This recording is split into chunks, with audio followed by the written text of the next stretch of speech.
Hello, so today we're setting out an intermediate weights program for field sports players, using weights to assist those sports, with knowledge that most player time will be used on field sports specific skills. So in other words, we are concentrating on assisting the field sports rather than concentrating on a gym program in its own right. Because of this, we've set up a 2-day per week program focusing mostly on hip and lower limb strengthening. Each of the two sessions will be done in less than 1 hour.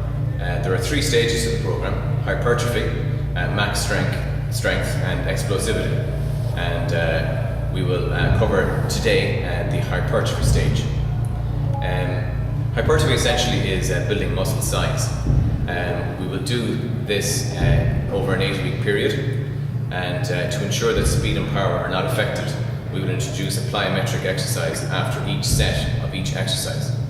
So for the first 4 weeks, we will do 3 sets of 12 reps in each exercise as a lift at 70% of your 1 max rep. And for the second 4 weeks, we will do 4 sets of 8 reps, adding 10% to that what you were lifting in the first 4-week period. We will have 1 minute's rest between each set, during which time the plyometric exercise will be done, and 2 minutes rest between each exercise itself. Now, your 1 max rep is the maximum weight that you can lift once, but using correct form and technique. Now, to avoid injury in attempting this, we will calculate your 1 max rep approximately as follows. So see what weight you can lift with a reasonable struggle 5 times.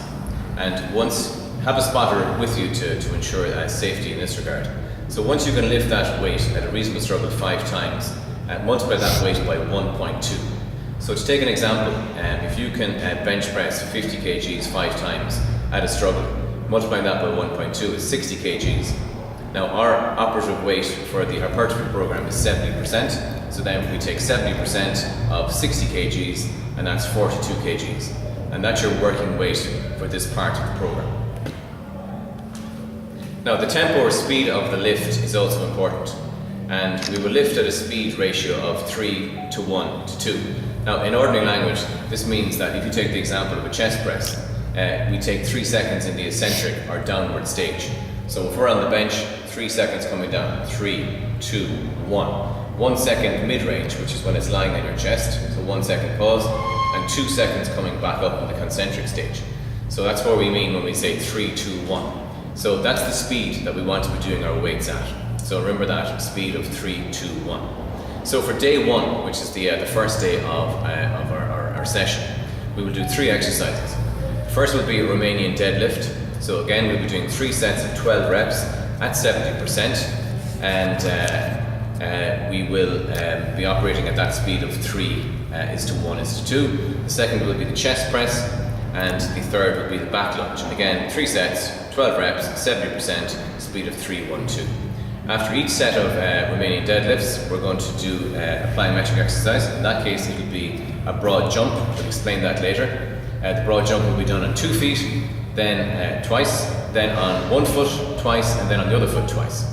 After the set of chest press exercises, you do 4 clap press-ups. So in other words, after you've done each set, of which there are 3, you do this plyometric exercise.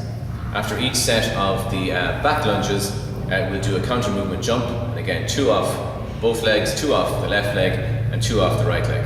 And the reason we're doing this plyometric exercise after the exercises of the weights is to ensure that power and speed are not affected. And for day 2, we will do 3 other exercises. The first is a hip thrust. So again, just to recap, it'll be 3 sets of 12 reps at 70% of 1 max rep at a speed ratio of 3 is to 1 is to 2. We'll also be doing bent over rowing and back squats. And the plyometrics after the hip thrusts set will be the broad jump or a box jump. After the set of bent over rowing will be 5 fast chin-ups, and after the set of back squats will be squat jumps. Again, 2 jumps off 2 feet, and 2 jumps off the left leg and 2 jumps off the right leg. And note again that after 4 weeks we progress in that we change the sets to 4 sets of 8 reps in all exercises with a 10% increase in the weight that you were lifting. And finally, we must be aware that this training will increase muscle size, and it will make muscles thicker but shorter and therefore less flexible. So therefore it's highly recommended that we must also incorporate 1 or 2 times per week some form of foam rolling or static stretching to ensure flexibility is maintained. So now we will go through the form and technique that's applicable to the 6 lifts, and we'll demonstrate the plyometric exercises that we're doing after each set in these lifts as well.